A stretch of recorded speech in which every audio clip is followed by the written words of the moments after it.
एक बार, इसका जो टॉप है ये वाला टॉप, वो ग्राउंड के किसी पॉइंट पे टच करने लगता है, इस तरह से गिर गया, तो इसका जो टॉप है ना ग्राउंड के किसी पॉइंट को ये टच कर रहा है, तो ग्राउंड के किस पॉइंट पे टच कर रही है, तो मान लेते हैं पॉइंट डी पे टच कर रहा है, समझ रहे हैं। तो इसके लिए क्या बनाते हैं हम, स्कीमेटिक डायग्राम बनाते हैं, ठीक है ना। तो इसका नेमिंग हमने कर दिया ए बी सी और ये डी, ठीक है। अब इसके लिए जो डायग्राम बनेगा इस तरह से, तो ये स्कीमेटिक डायग्राम आपको बनाना है, मतलब आप जो, तो टावर का फुट यहाँ पे है ना कहीं पे, तो इस फुट से, टावर के फुट से 30 मीटर दूर एक ऑब्जर्वर खड़ा है, टावर के फुट से 30 मीटर दूर ऑब्जर्वर खड़ा है, वहां यहाँ से एच का वैल्यू निकल के आ जाएगा 30 इंटू रूट थ्री, 30 √3, और √3 इंटू √3 हो गया 3, 3 बन जाता है। हेलो बच्चों, फिर से मैं आपका स्वागत करता हूं अपने इस यूट्यूब चैनल में, और हमारा जो सम एप्लीकेशन ऑफ ट्रिगोनोमेट्री का सीरीज चल रहा उसमें होने वाला एक नया वीडियो।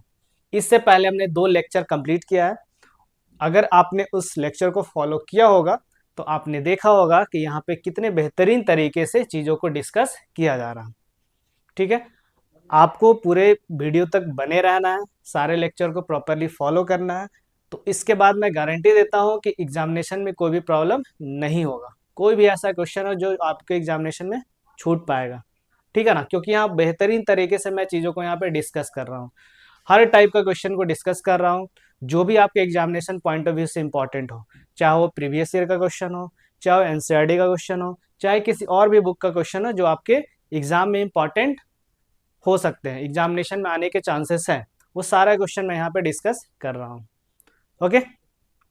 अगर आपने वीडियो को प्रॉपरली फॉलो किया होगा तो आपको ये चीज़ मालूम होगा, ठीक है ना। अगर आप इस चैनल पे नए हैं तो काइंडली इस चैनल को सब्सक्राइब कर दें, अगर आपको वीडियो पसंद आए तो वीडियो को लाइक भी कर दें, अगर आपको लगता है कि ये किसी और के लिए हेल्पफुल हो सकता है तो उसके साथ भी शेयर कर दें, ठीक है। तो आज हमारा उसी को कंटिन्यू करेंगे, जो मतलब बेसिकली आज हम लोग क्वेश्चन डिस्कस करेंगे यहाँ पे, ठीक है ना, कुछ प्रॉब्लम यहाँ पे डिस्कस करेंगे, और उसको स्टार्ट करने से पहले कुछ बेसिक चीज़ों के बारे में बात कर लेते हैं जो मैंने पहले भी बताया था, मतलब एक तरह से रिकैपिचुलेट कर लेते हैं चीज़ों को।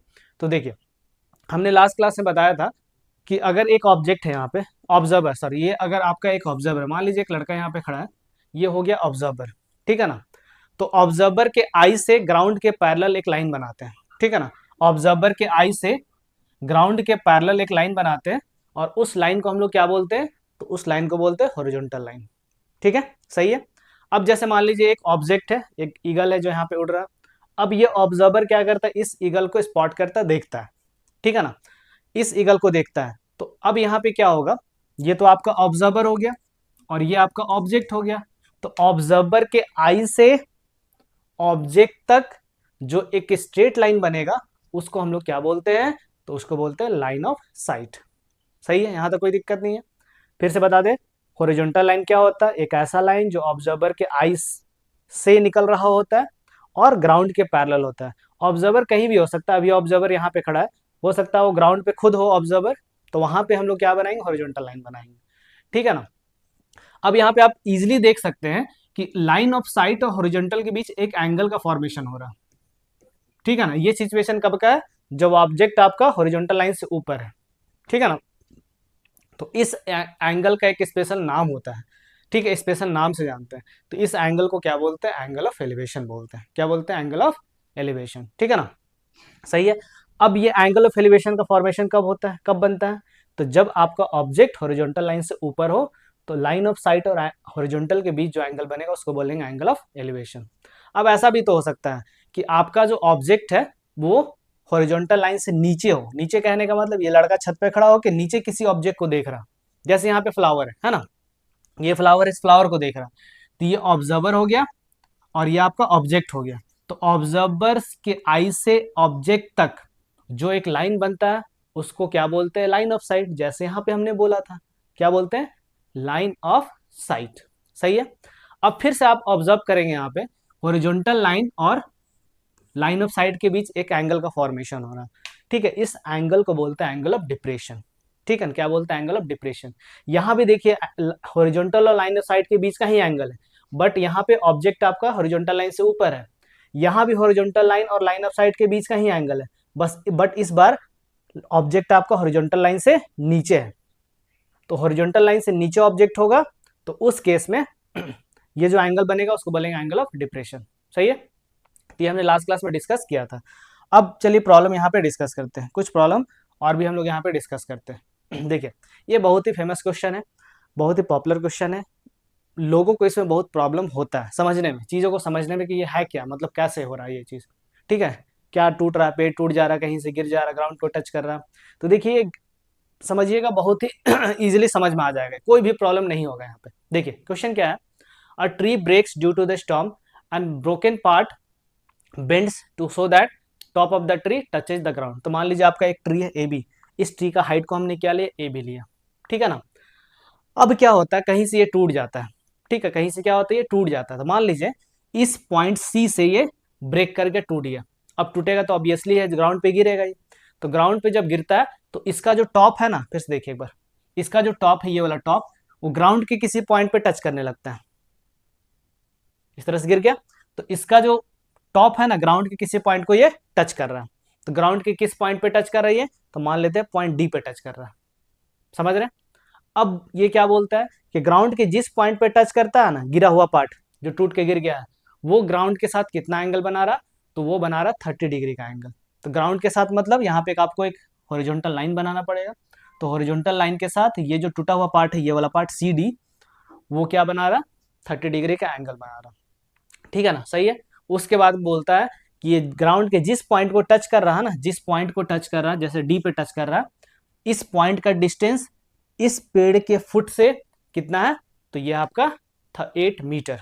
समझ रहे, कितना है, 8 मीटर। तो ये देखिए पेड़, ये पूरा तो पेड़ था ना, ये पूरा पेड़ था।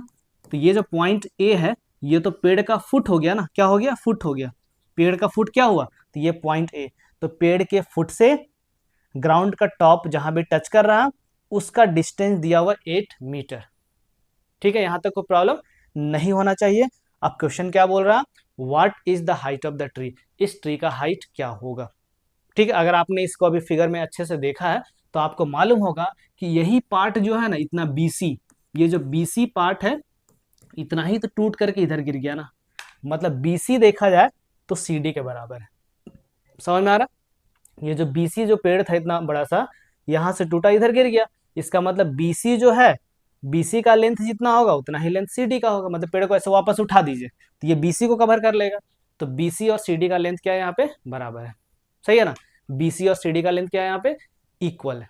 इसमें कोई दिक्कत नहीं होना चाहिए। ठीक है, चलिए स्टार्ट करते हैं। अब देखिए, तो ये तो आपका हो गया एक रियल लाइफ सिचुएशन से हमने अच्छे से डायग्राम बना करके हमने समझा दिया। ठीक है ना, एग्जैक्ट हमने डायग्राम बनाया, समझा दिया। लेकिन एग्जाम में तो आपको ऐसे बनाना नहीं है, तो इसके लिए क्या बनाते हैं हम लोग, स्कीमेटिक डायग्राम बनाते हैं। ठीक है ना, तो इसका हम नेमिंग हमने कर दिया ए बी सी और ये डी। ठीक है, अब इसके लिए जो डायग्राम बनेगा इस तरह से, तो ये स्कीमेटिक डायग्राम आपको बनाना है। मतलब आप जब आंसर लिखेंगे तो आपके एग्जामिनेशन के पेपर में आंसर में, आपके आंसर में ये चीज होना चाहिए, ये डायग्राम आपका बना हुआ होना चाहिए। ठीक है ना, अब जो भी चीज यहाँ पे यूज करें उसको लिख देना है। तो आप देखेंगे ए से बी, ए बी जो है ना, वही तो हाइट ऑफ द ट्री है ना।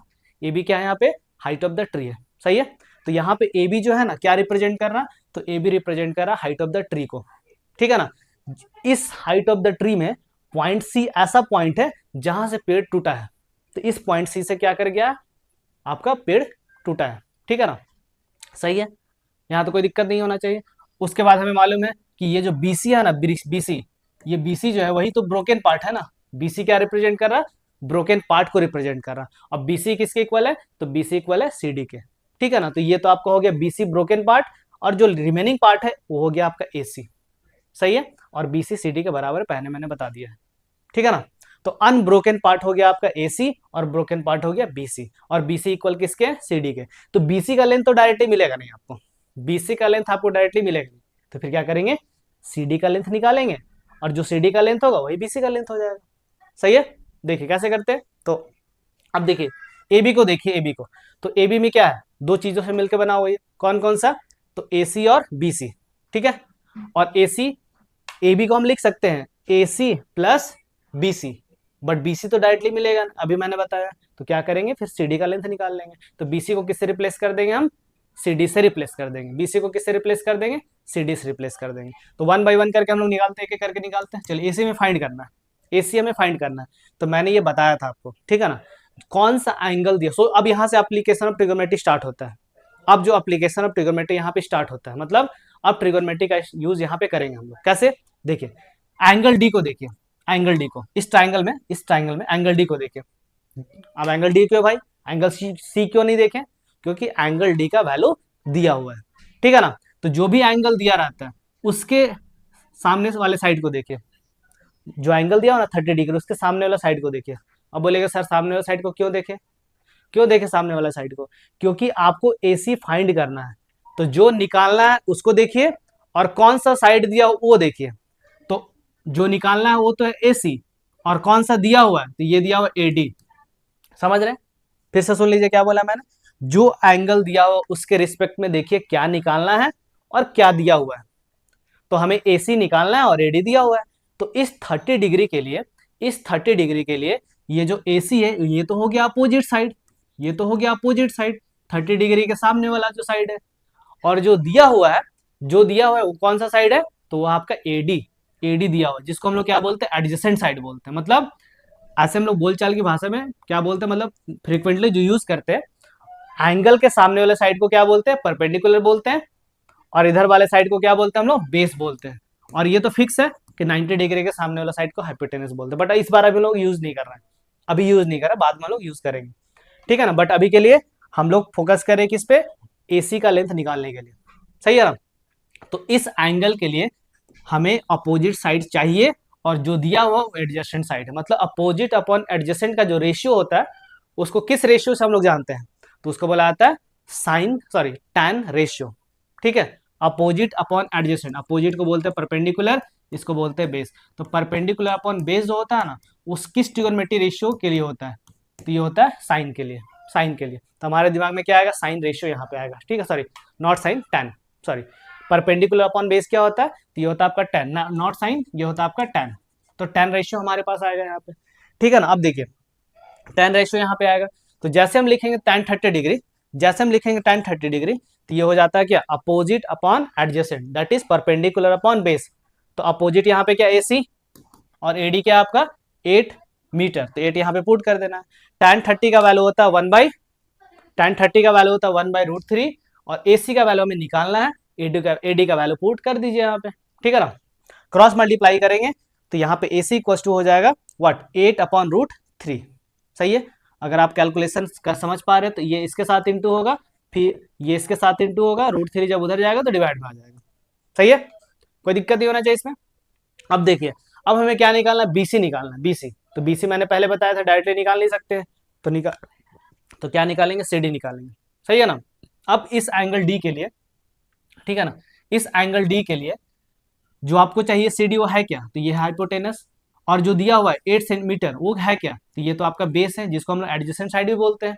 तो बेस अपॉन हाइपोटेनस किस ट्रिगोनोमेट्री रेशियो को रिप्रेजेंट करता है, तो ये रिप्रेजेंट करता है आपका कॉस को रिप्रेजेंट करता है, किसको रिप्रेजेंट करता है, कॉस को रिप्रेजेंट करता है, ठीक है। तो यहाँ पे क्या लेंगे हम, कॉस लेंगे, कौन सा ट्राइंगल में, तो CAD राइट एंगल ट्राइंगल में, ठीक है ना। तो यहाँ पे लेंगे हम लोग कॉस, ठीक है ना, क्या लेंगे, कॉस लेंगे यहाँ पे। तो जैसे हम लिखेंगे कॉस 30 डिग्री, तो ये होता है बेस अपॉन हाइपोटेनस, मतलब बेस हो गया आपका कौन सा, एडजेसेंट साइड को ही बेस बोलते हैं, तो बेस हो गया 8 और डिवाइडेड बाय व्हाट, बेस मतलब AD, तो AD का लेंथ दिया हुआ है 8 और डिवाइडेड बाय हो गया आपका कितना, CD जो हमें निकालना है, और cos 30 का वैल्यू होता है √3/2, सही है।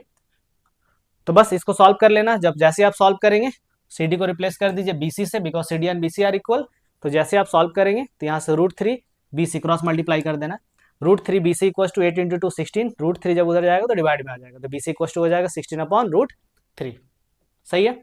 अब क्या करना है, इन दोनों को जोड़ देना, AC हमारे पास आ गया, ये वाला लेंथ आ गया, BC हमारे पास आ गया, ये वाला लेंथ आ गया, दोनों को जोड़ेंगे तो हाइट ऑफ द ट्री मिल जाएगा। तो हाइट ऑफ द ट्री क्या हो जाएगा, तो AC प्लस BC, AC का वैल्यू है 8/√3 और BC का वैल्यू यहाँ पे था 16/√3, ठीक है। एलसीएम लेंगे तो ये हो जाएगा आपका √3, एलसीएम हो जाएगा √3, और न्यूमरेटर में क्या लिखेंगे 8 + 16, 8 + 16 होता है 24, तो 24/√3 आ गया। अब क्या करना है, डिनोमिनेटर को स्लाइस कर देना है, जब भी आपको इरेशनल नंबर दिखे डिनोमिनेटर में तो उसको क्या कर देना है, रेशनलाइज कर देना है, ठीक है ना। तो √3 से ऊपर नीचे क्या करना है, आपको मल्टीप्लाई कर देना है। तो जैसे आप √3 से ऊपर नीचे इंटू करेंगे, ठीक है ना, तो डिनोमिनेटर में क्या आएगा, √3 × √3 3 हो जाएगा, और न्यूमरेटर में क्या आ जाएगा 24√3, सही है। तो अब 3 से कट जाएगा, 3 × 8 = 24, तो यहाँ से आ जाएगा 8√3। तो हाइट ऑफ द ट्री निकल के आया 8√3। आप वैल्यू पुट भी कर सकते, नहीं पुट कर सकते, क्योंकि यहाँ पे वैल्यू √3 का नहीं दिया हुआ था, तो यहाँ पे पुट करने का जरूरत नहीं है। बट आपको मालूम होना चाहिए √3 का वैल्यू होता है 1.73। जब आप मल्टीप्लाई करेंगे तो ये निकल के आ जाएगा 13.84 मीटर। बट यहाँ पे वैल्यू कहीं पे दिया हुआ नहीं था क्वेश्चन में, तो आपको यहाँ पे √3 का वैल्यू नहीं रखना है, आंसर यहीं पे छोड़ देना है, यहाँ पे। सही है, कोई दिक्कत नहीं, अगर बना दे तो गलत नहीं होगा, वो गलत नहीं है, बट आपको यहीं पे आंसर छोड़ देना है। अगर रूट का वैल्यू नहीं दिया हुआ है तो, √3 का वैल्यू नहीं दिया हुआ है तो। सही है, तो बस इसमें कोई दिक्कत नहीं होना चाहिए। ओके, चलिए बढ़ते आगे नेक्स्ट क्वेश्चन की तरफ। नेक्स्ट क्वेश्चन हमारा, the angle of elevation of a top of a tower. देखिए, the angle of elevation of a top of a tower, top of a tower, तो ये टॉप ऑफ ए टावर मतलब ये आपका tower है पूरा, और इसका मान लीजिए टॉप है, ठीक है, ये टॉप ऑफ द टावर हो गया, और एक ऑब्जर्वर है ग्राउंड पे जो खड़ा है, नीचे जमीन पे खड़ा है ना, ठीक है। तो इसका एंगल ऑफ एलिवेशन दिया होता है। एंगल ऑफ एलिवेशन मतलब, एंगल ऑफ एलिवेशन बनाने के लिए हमें क्या चाहिए होगा, लाइन ऑफ साइट चाहिए होगा। तो लाइन ऑफ साइट और हॉरिजॉन्टल के बीच जो एंगल बनता है उसी को तो बोलते हैं एंगल ऑफ एलिवेशन। तो यहाँ पे लाइन ऑफ साइट क्या होता है, तो ऑब्जर्वर के आई से ऑब्जेक्ट के जिस पॉइंट का बात कर रहा है, ऑब्जेक्ट मतलब टॉप का बात कर रहा है, तो टॉप में हो गया आपका ऑब्जेक्ट, तो ऑब्जेक्ट यहाँ पे है, ऑब्जर्वर यहाँ पे है, तो इन दोनों के बीच जो लाइन बनेगा उसको बोलते हैं लाइन ऑफ साइट।